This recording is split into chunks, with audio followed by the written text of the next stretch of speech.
Assalamualaikum warahmatullahi wabarakatuh. Selamat pagi anak-anak, semangat pagi, semangat, semangat, semangat. Ya, bagaimana kabar kalian hari ini? Semoga semuanya dalam keadaan baik-baik saja. Nah, hari ini berjumpa lagi dengan Pak Guru. Sekarang kita akan belajar tentang apa ya? Kita akan belajar tentang ini.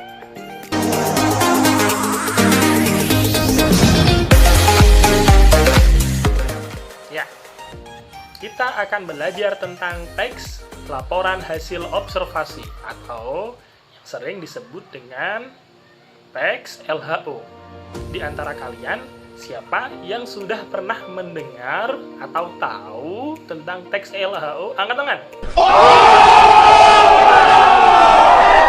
Bagus, terima kasih semuanya yang sudah berpartisipasi. Nah, jadi apa itu teks LHO? Coba kita perhatikan pernyataan berikut. Teks laporan observasi adalah teks yang berfungsi untuk memberikan informasi tentang suatu objek atau situasi setelah diadakannya investigasi atau penelitian secara sistematis. Nah, laporan hasil observasi dapat berupa hasil riset secara mendalam tentang suatu benda, tumbuhan, hewan, konsep, atau ekosistem tertentu. Nah, tadi kita sudah mendengar nih ulasan dari Mbak Google ya. Terima kasih Mbak Google. Nah, sekarang kita harus tahu juga bahwasanya teks LHO juga disebut sebagai teks klasifikasi. Maksudnya apa? Teks LHO sebagai teks klasifikasi adalah teks yang berisi mengenai jenis-jenis sesuatu berdasarkan kriteria tertentu. Misalnya nih, kita akan membuat teks tentang angkutan umum. Nah, kita bisa mengklasifikasikan ada angkutan umum darat, angkutan umum udara, dan angkutan umum laut. Nah, kita bisa membuat teksnya. Lalu, bagaimana caranya agar bisa membuat teks LHO atau laporan hasil observasi ini dengan baik? Kita harus mengetahui 3 struktur teks LHO. Apa saja? 1, 2, 3. Penjelasannya adalah sebagai berikut. Dalam teks LHO terdapat 3 struktur, yaitu pernyataan umum atau klasifikasi, deskripsi bagian, dan deskripsi manfaat. Akan saya jelaskan satu persatu ya. Yang pertama, pernyataan umum atau klasifikasi. Pernyataan umum berisi pembuka atau pengantar hal yang akan disampaikan. Sedangkan deskripsi bagian adalah bagian berisi hal umum tentang objek yang akan dikaji, menjelaskan secara garis besar pemahaman tentang hal tersebut.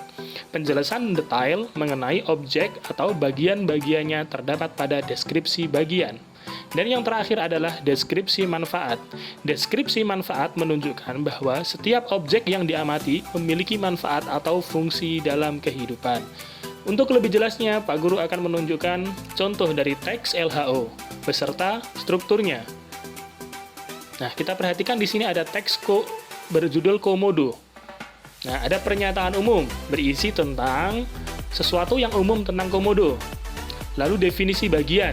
Nah, definisi bagian berisi tentang hal-hal yang menjelaskan komodo, seperti besarnya, umurnya, jenisnya, dan lain sebagainya. Dan yang terakhir, di paragraf terakhir ini adalah definisi manfaat. Kenapa bisa disebut sebagai definisi manfaat? Karena di sini disebutkan pula apa manfaat keberadaan komodo. Kenapa komodo harus dilindungi? Apa yang Indonesia dapatkan atau alam dapatkan dari keberadaan komodo. Nah, ini merupakan struktur dari teks LHO.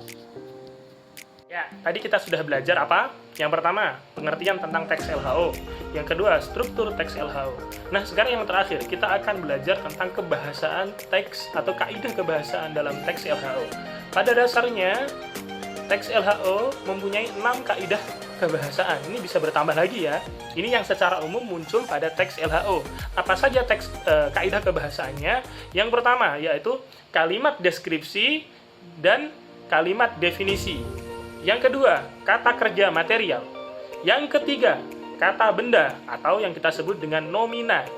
Yang keempat, yaitu kata pengelompokan. Yang kelima adalah istilah teknis. Dan yang keenam adalah kalimat simpleks dan kalimat kompleks. Nah, bagaimana penjelasannya? Perhatikan penjelasan berikut ini.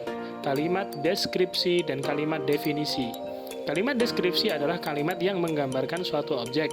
Misalnya, wayang purwa terdiri atas beberapa gaya atau gagrag seperti gagrag Kasunanan, Mangkunegaraan, Ngayogyakarta, Banyumas, Jawa Timuran, Kedu, Cirebon, dan sebagainya. Sedangkan kalimat definisi adalah kalimat yang berisi pengertian, ditandai dengan kata adalah, ialah, dan merupakan. Contohnya, wayang adalah seni pertunjukan yang telah ditetapkan sebagai warisan budaya Indonesia. Yang kedua, ada kata kerja material.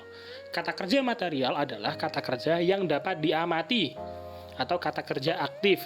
Misalnya, adik menendang bola, adik bermain layang-layang, adik memakan bakso, dan lain sebagainya. Kata benda atau nomina. Setiap benda di dunia ini merupakan kata benda.